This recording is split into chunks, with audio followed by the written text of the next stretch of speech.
নবীকে বলছে আল্লাহ বন্ধু আপনার উম্মতের প্রত্যেকের আমলনামা আমি আপনার হাতে দেখাবো, আপনার হাতে আপনার সামনে পেশ করব, আপনি দেখে কথা বলবেন। আমার কাছে সুপারিশ আপনি কইরেন, মানা নাই, কিন্তু আপনি দেখে করবেন।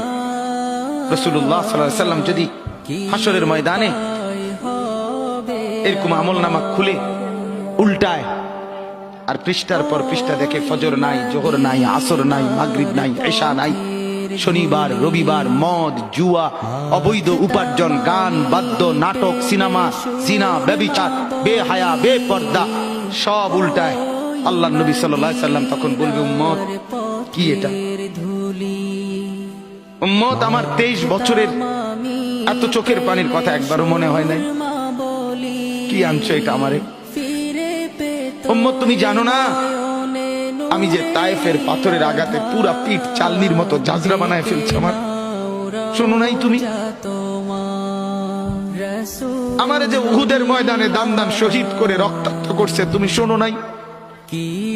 আমি যে 14 দিন পেটে ক্ষুধার তাড়নায় পাথর বাঁধছিলাম, উম্মত তোমার মনে নাই?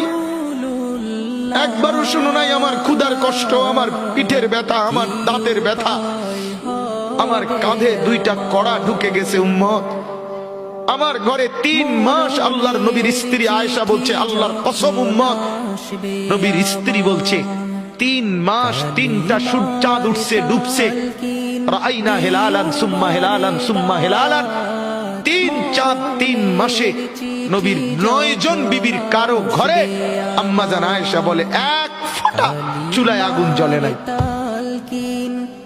মা আওকাদাত ফি আবিয়াতে রাসূলিল্লাহ নারু, নবীর একজন বিবির ঘরেও আগুন জ্বলে নাই।